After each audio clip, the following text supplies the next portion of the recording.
Cheers. Good morning, everybody. Grab your coffee. It's cows and coffee time. We are about to head down, and the cows are right across. You can hear them mooing. They're right down there, and we're about to head down there. The sun is rising here in beautiful Appalachia. You can see it. So let's take a little stroll down to the cows this morning. Leave Uncle Jesse behind. If you guys haven't seen the new old farm rig, that's Uncle Jesse. You'll see him in future videos, okay? I picked that up from my neighbor the other day, and you guys can guess what I paid for it. But it's a dump truck. It's a 1967 Ford dump truck, 250 model. So cheers. Good morning, guys. We're a little early today. Needed to be a little early today. I've got a full plate of activities to take care of. So we're actually going to hop on the Kubota and ride down where the cows are. We're not going to walk down there today. Cheers. Grab your coffee if you're just walking in the door here. Nice. So on today's agenda for the farm, I've got to move a lot of that dirt pile. You see that big old grassy hump right there? I've got to move some of that dirt around. There are a few target areas on the farm that I need to put a little bit of good fill dirt. That's good fill dirt, good topsoil. So there's a few areas I've got to target later today. It's cold this morning. It was 35 degrees. Supposed to be 31 tomorrow or tonight. And then it's supposed to get down in the 20s.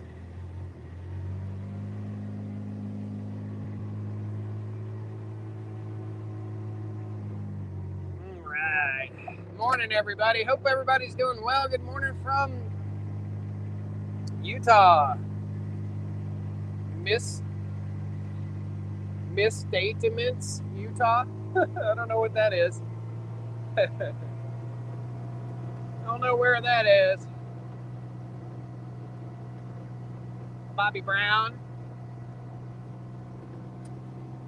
Where is that in Utah? I'm curious. You know, I lived in Utah for about, I guess, 10 years of my adult life. I think it's where I got my work ethic, that and from my parents. All right. Cows are right down here. Let's whip the camera around. We'll ride on up to them. They're right by the gate. Typically, they're not this close to the house. They are this morning. People ask all the time, you saw me drive through that gate right there. They ask me all the time, why is there a big gap right there between your gates?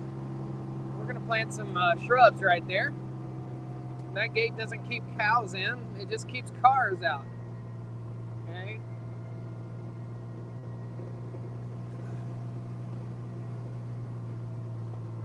Everybody's down here already ready to rock and roll. Good morning, ladies and gentlemen. Did you guys eat good last night? I looked over here. So here's the issue we had last night.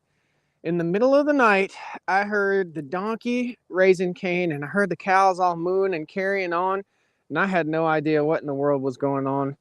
Spotlighted over here, couldn't see anything. They all looked just basically like this, but they were kind of on high alert. I don't know if predators got in here last night, but we're going to have to watch our young animals pretty closely this morning to make sure a predator didn't get in here. It's that time of year. So yeah, Millersburg, Indiana. Awesome, brother. Awesome. Bobby Brown says Mount Pleasant, San Pete County. Is that southern or northern? Is that northern? So I lived in Ogden area for quite some time. Ogden, Layton, Clearfield, and West Haven, near Hooper. So just north of Ogden. Awesome. Morning, cows. That's when I first started fooling with farming, with farm animals, and bought myself a little property out there that was big enough to have some farm animals. But all we have is chickens. We called it the chicken ranch. Middle of the state. Okay, so you're you're south of Provo, I'm guessing. Pretty far south of Provo. You're in that red rock country, that high desert country with a lot of cedars, near Cedar City maybe. Put my sock on this morning, tore a hole right through that thing. It's the last day in this sock, guys. The cows look a little chilly this morning. Cows like the cooler weather. You can see everybody's starting to get a little woolly. Somebody just got the hiccups. Checking these young guys. This little calf was just drinking milk. He is growing. I'm gonna say he's put 20 pounds on in the last 2 weeks. Morning, Mona. Morning, girls. Okay, east of Nephi. Morning, Mona. Mona is rapidly becoming one of my favorite cows. Good morning, Mona. Give us a moan. Okay, so, boy, everybody's got a little sneezy coffee. Got a little eye boogers going on here this morning. You got a cold? Huh? You got a cold? 207?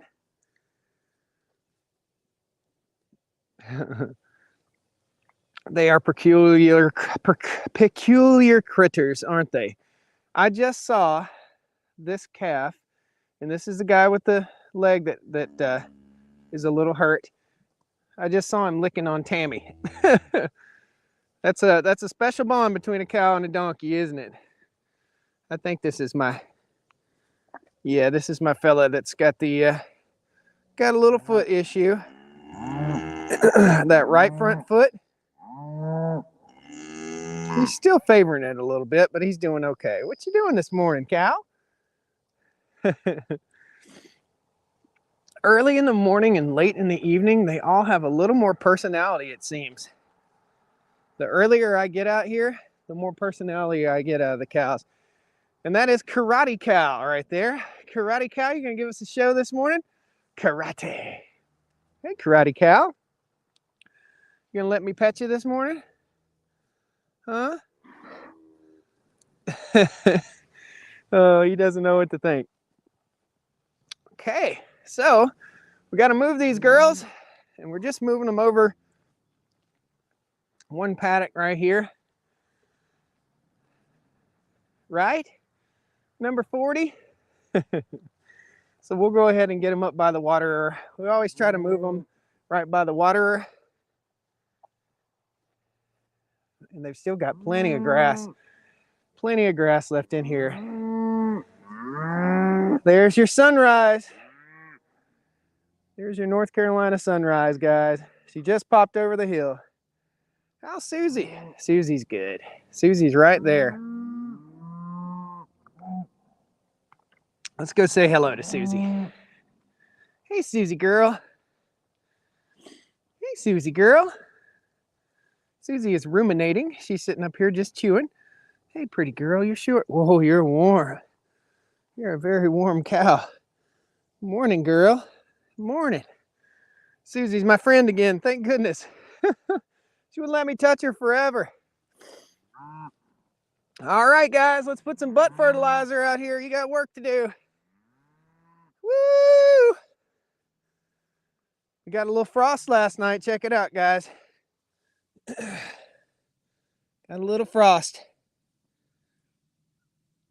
Yep. That's good. I'll take some frost.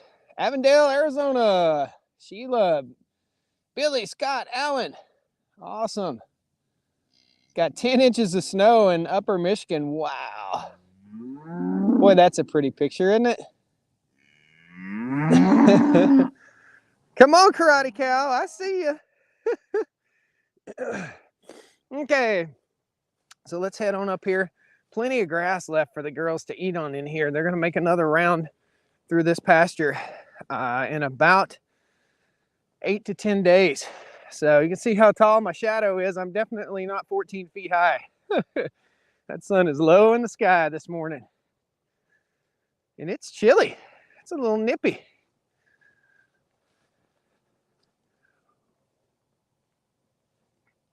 This is our frost-free water tank with frost all over it. We got a pretty heavy frost last night. You guys can see right there. Pretty heavy frost. Signals the changing of the seasons, changing of the tides. Michael has sent 2,000 stars. Thank you, guys. And if you do leave stars over on Facebook, I can see when you leave a super chat on YouTube, and I really appreciate it when you do. But if you leave stars over on Facebook, we'll see those stars as soon as I get back in the office, and I'll be sure and thank you. Every bit's appreciated. So this has instead of the bungee, it has the spring. These are spring gates.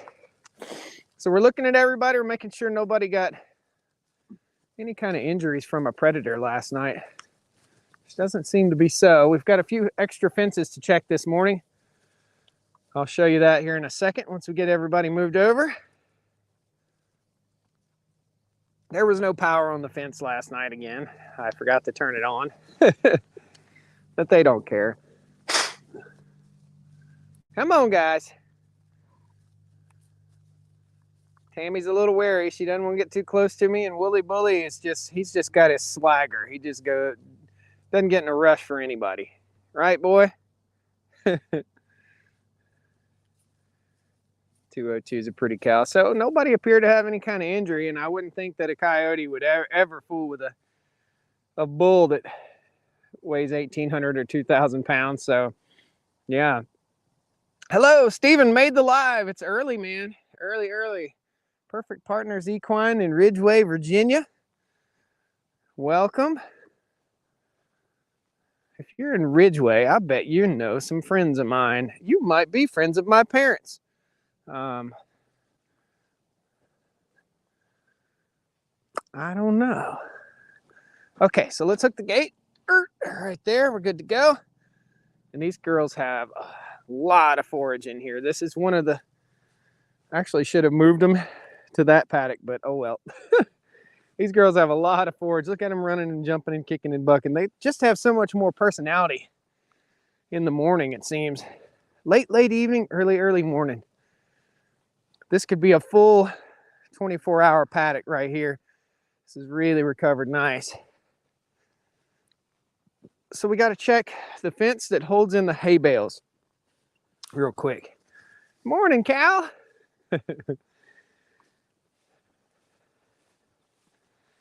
So we'll walk on up here. 36 in northern West Virginia. Awesome. I knew you were Penny, Perfect Partners Equine. I thought it was Penny. I just didn't want to say the name.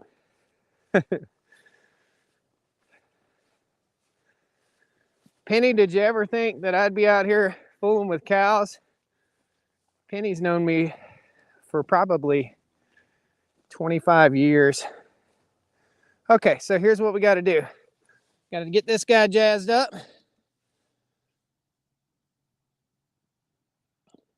Make sure it's turning on. I'm not hearing it. Okay, so we need to see a flash. Very light flash. There it is. Okay. This fence needs to be energized because it holds in our hay bales. Okay. The cows will get in there and they'll destroy those hay bales if we're not paying attention. But I didn't hear a spark, and I kind of would like to hear a spark. Just rebuilt that and put a new battery in it, so it might need to charge a little bit more. We're gonna test it. Let's just give her a little test right on the ground. Yep, she's hot. There we go. Okay, so this has to be energized, guys. That's what we're doing right now. The cows just moved into this new paddock. If you're just joining us, touch it. No, I've been shocked quite a few times. The cows just moved into here, and they will get the opportunity to graze this once we start unrolling hay bales. The hope and the plan is to only start unrolling hay bales out here to the cows in January. So we're at least 2 months out from rolling out hay bales, I hope. That's the plan. And judging by how much grass we've got out here, It's really, really working. This whole intensive mob grazing thing, this paddock could actually be shrunk down to 3 paddocks. We'll probably start doing that. We're going to tighten up our paddocks a little bit. I've been doing a lot of research, a lot of reading about this intensive grazing and mob grazing. And what I'm reading and what I'm learning is that I need to have them even tighter.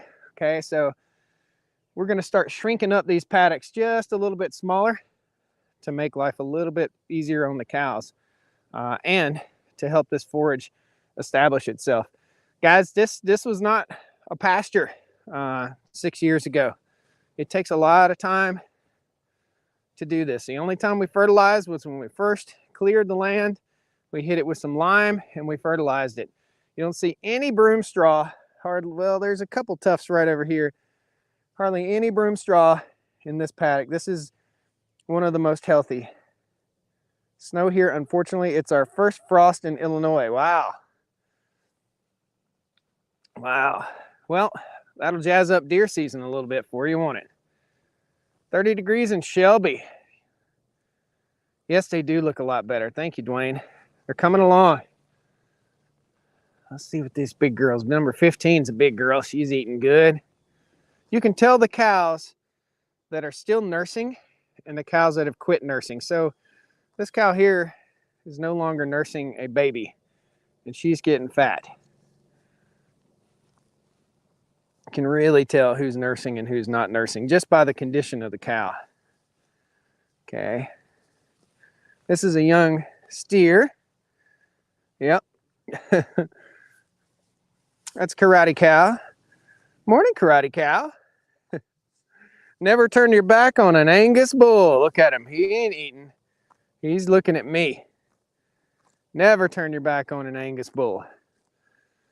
The next breeding we're going to do, so next year we're going to be bringing in a South Pole bull. And I'm probably going to go ahead and buy a South Pole bull. Do you ever do a count of the cows to make sure everyone's okay? Peter. Yeah, but you know, it's not like we're out on the range, brother. It's not like we're out and we have, you know, 33 cows on a 2,000 acre ranch.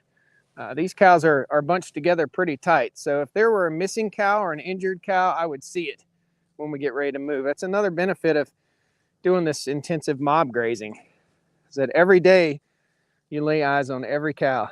So I don't really need to do a count. Good morning, number 40. All these animals do, guys, is turn grass into beef and baby cows. It's pretty amazing. It's pretty amazing. Nice and calm this morning. What makes a quality bull? This Woolly Bully is a registered Angus. So it's genetics, size, temperament, demeanor. There's a whole lot of stuff that makes a quality bull. It's coat, parasite resistance. There's just so much. Do you see the cows laying down the pastures at night, or do they stand mostly? Last night when we had the issue, they stood. They were standing. But today, you know, this morning, early this morning, they were all snuggled up on the ground. Okay. So I would say that they sleep mainly lying down. My cows do anyway. They sleep mainly lying down. We're going to go ahead and the cows actually should have gone into this little pasture right here. So we're going to go ahead and make this adjustment real quick so that we're ready for this evening. We got 2 adjustments to make. Okay, so we got to pull this post and pull this post. That's what I'm going to do right now. And we're going to move this over to there. And then the next paddock they go in will be this one right above the pond.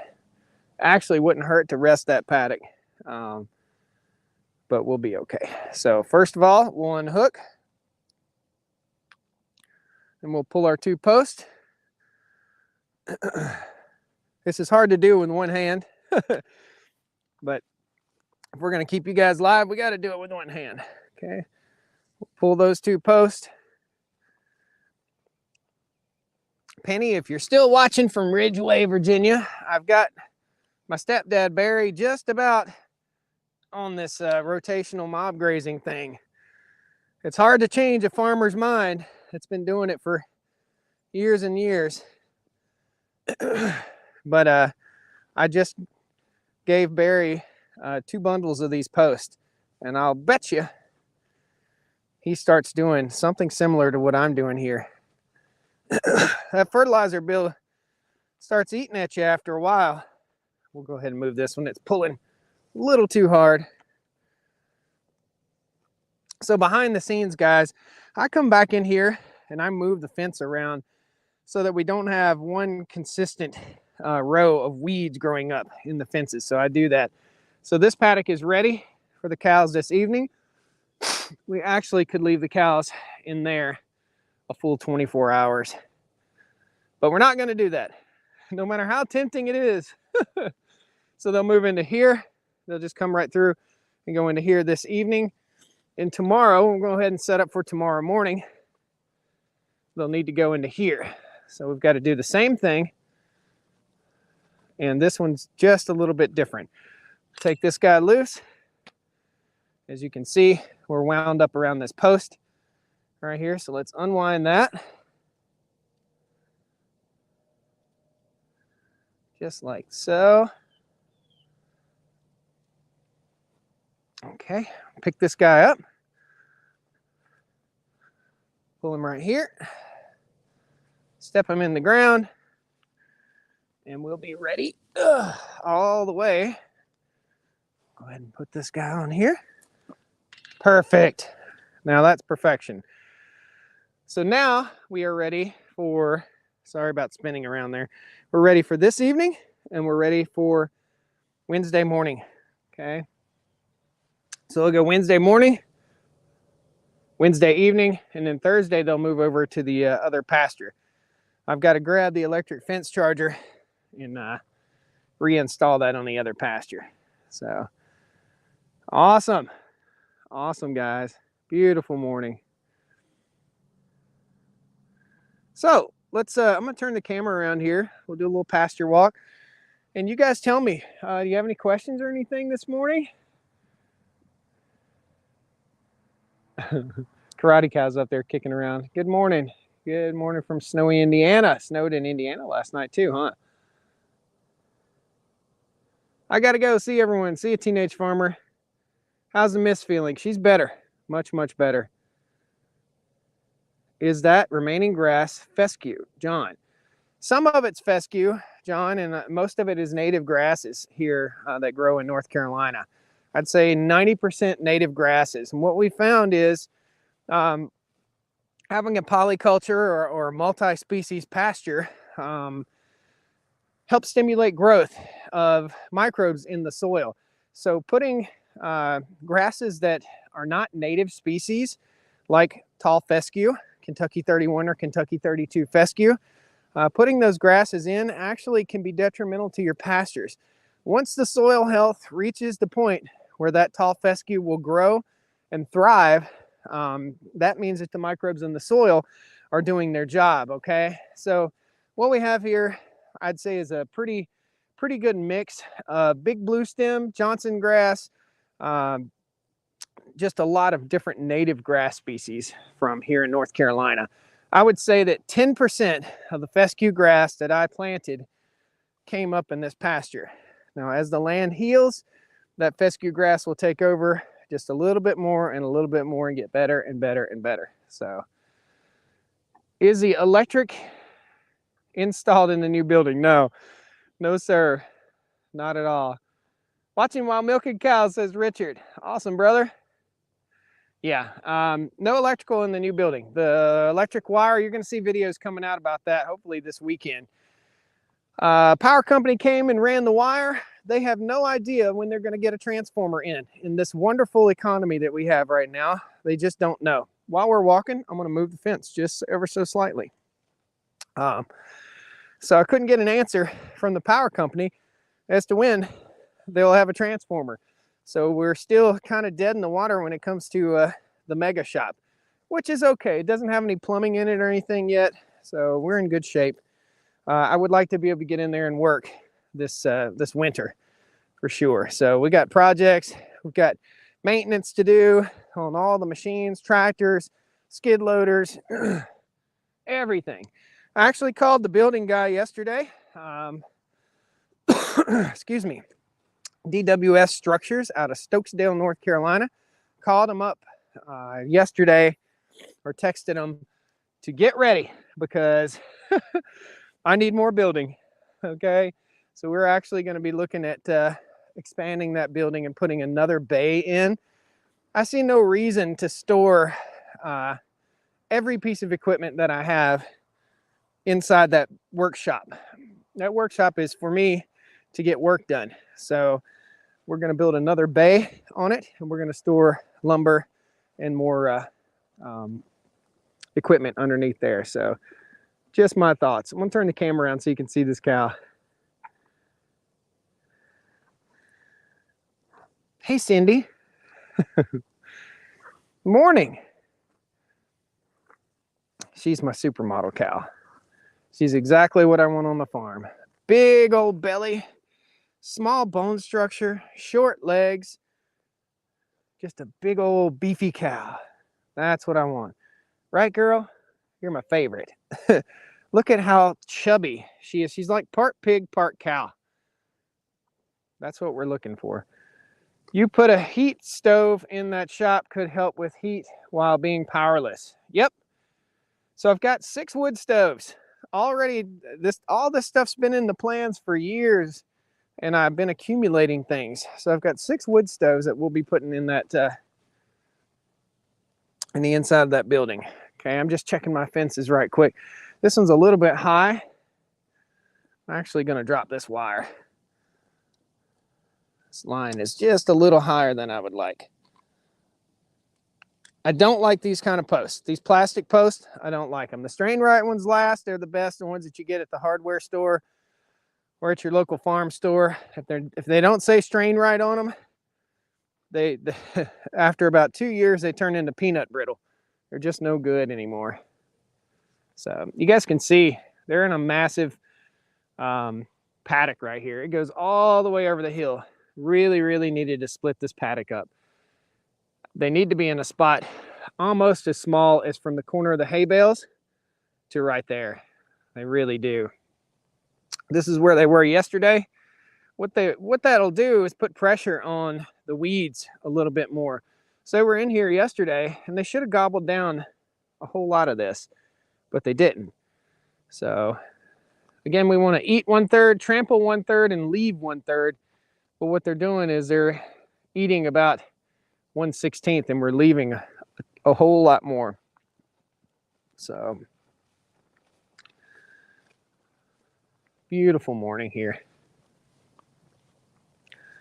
Beautiful morning. I think that's old Cindy again. Milking 28 cows and 2 heifers due in a couple weeks. Awesome. Name one of your cows Moscow. That sounds pretty American.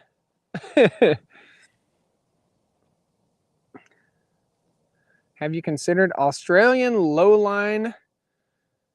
No, I haven't. But I'll look them up for sure.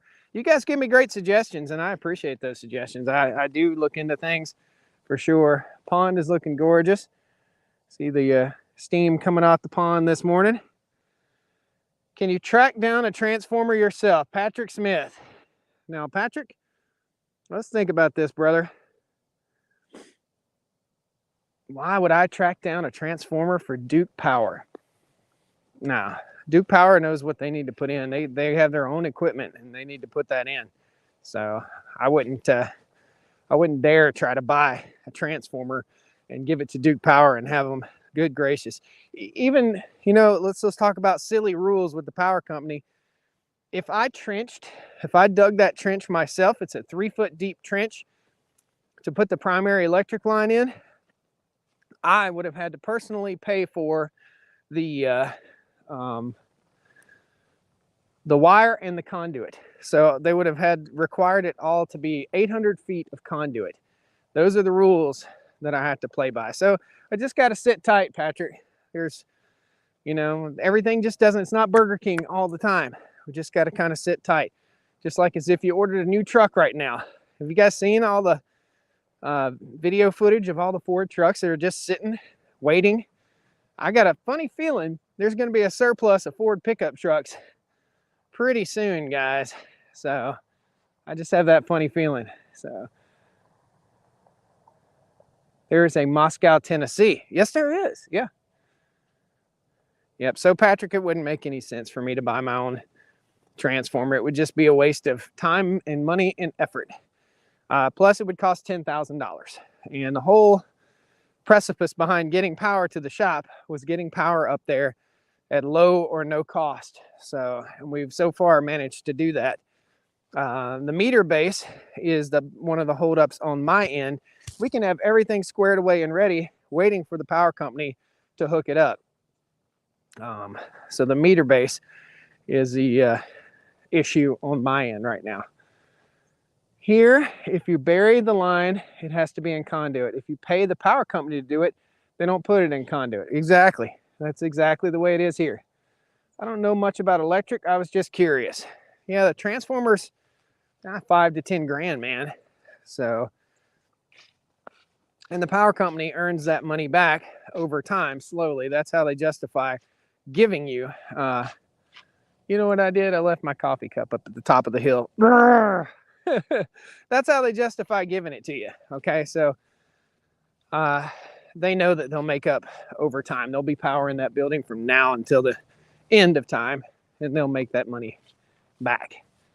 I sure wish I didn't have to walk an extra 200 yards. Richmond, Virginia shows lots full of Chevys and Dodge trucks waiting to be sold. Just looked at that yesterday. We're in for an awakening, guys. It's just my prediction here. We're in for an awakening.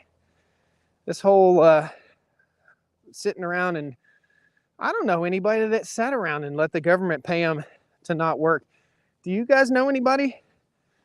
That's what we keep saying. Why isn't there any work? Or why are people sitting around not working when there's all these jobs? I don't know anybody that did. Do you guys?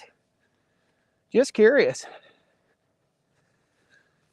This is a hill. Forgot my stinking coffee cup. Let me know. Do you guys know anybody that took advantage of our current situation? I don't know anybody that did. I don't understand. I do know people that went out and bought all this new equipment, all these new tools, sold their houses.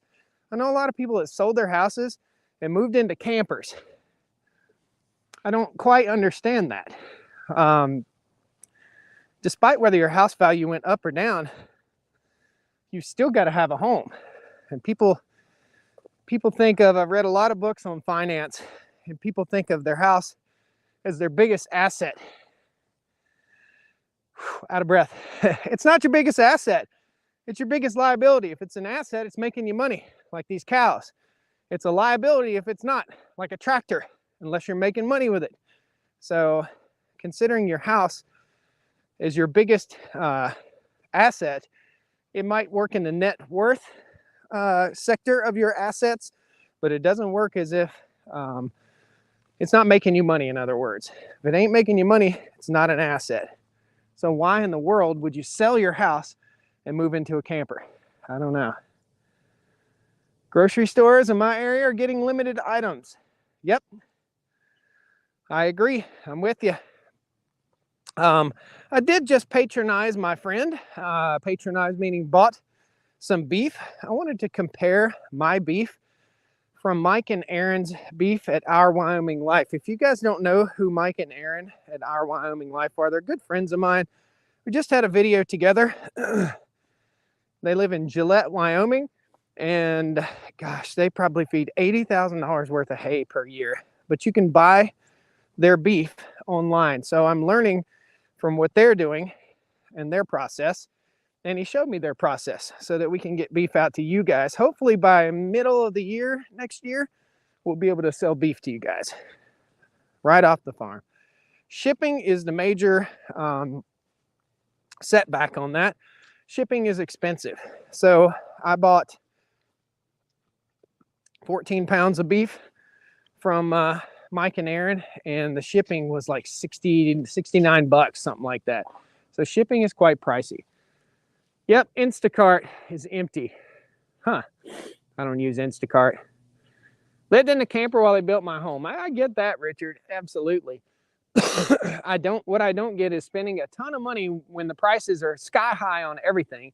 And I don't understand why someone would sell their house because it's worth more than they paid it, and then go move into a camper and pay more to rent a campsite. I actually had a friend of mine do this. This is what happened. Their house went up. It basically doubled in value. They did a lot of home improvements. It doubled in value. Instead of upgrading their home to a bigger or nicer or newer home, this gentleman bought a camper, quit his job, bought a camper, sold his house, quit his job, and moved into the camper with his wife who quit her job and 2 kids. And they're living off of the money from their house, but they're going to get a rude awakening when tax time comes, because the money that they profited on their house, they have to roll that over into another home, or they'll be taxed on it like crazy. That's what I've been told. So it doesn't make any sense. And he actually asked me if he could squat here on the farm. No. I don't need a band of gypsies living on the farm, man. I couldn't do that. So I don't know. Everyone I know works, says Refugio. Refugio, hopefully I said that right. So yeah, everybody I know works too. What do you guys think about that? The rationale behind it? Anybody here sell their house and move into a camper? I just want to know. If you did, explain why. The math just doesn't work out.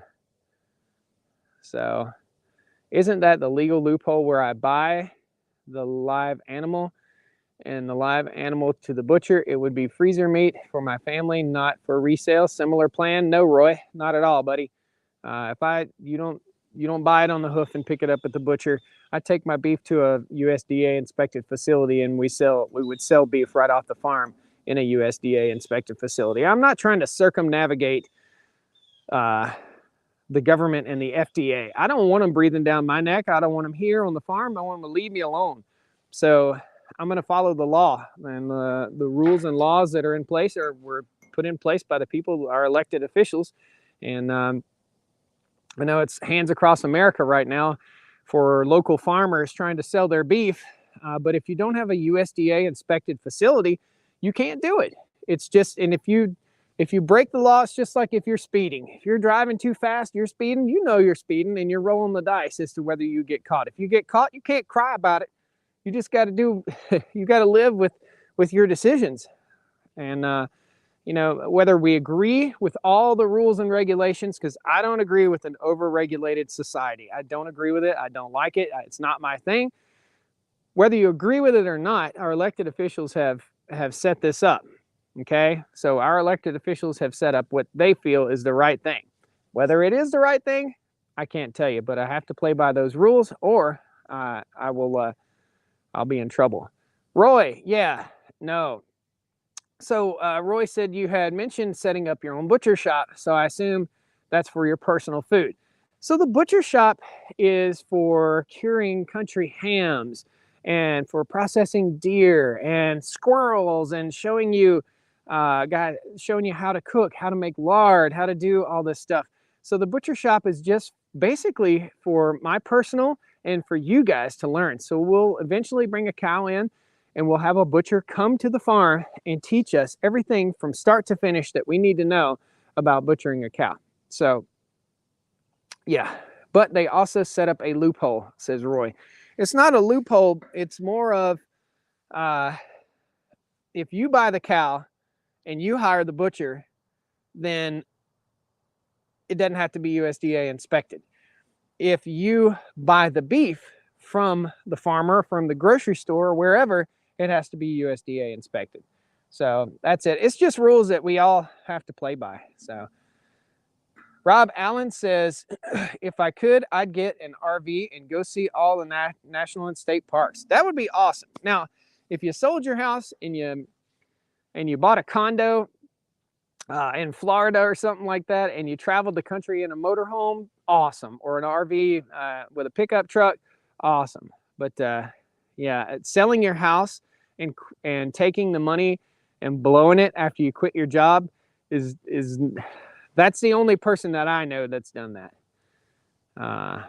Why did you choose Shorthorn, I think you said, for a cross for your Angus? No, South Pole. South Pole. They're a grass. They thrive on grass. That's why. So that's what we're looking for, grass genetics. That's what we're talking about. I'd love to get a hold of some cow hides.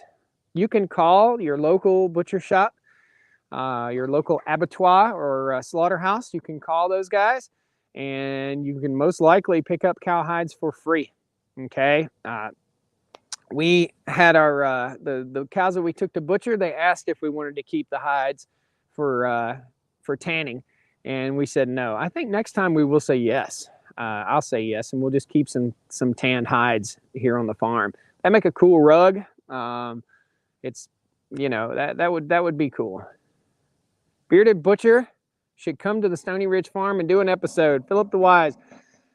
I've got friends that know the Bearded Butchers, and potentially we will go up there and see them. They're in Ohio. They're pretty close to where Miss Stony Ridge's family is up there, and there's a potential that we will go up there. Yeah, awesome. Thank you, Bobby Brown. Well, guys, we got a bit of steam in the air this morning. I've got to go. I've got a lot of stuff to do today. Got to get the trencher out, got some digging to do. I've got some pipe that's up on top of the ground that has water in it, and we can't have that, so we've got to get that pipe buried. So today is going to be a boogie day. Got a lot of work to get done. I thank you all so much. The cows are good. They're healthy. They're up on the top of the hill, and we'll see you guys in the next episode. Thanks so much. Everybody's okay. I don't know what happened with the cows getting fussy last night, and if a predator was out here, if a dog walked across. Bobcat, I'm not sure what the heck, but Tammy was fussing, the cows were mooing, and then all was well. So who knows? Who knows? Guys, take care. Have a wonderful day. Thank you all so much. We'll see you soon on the Stony Ridge Farm. All right. Woo!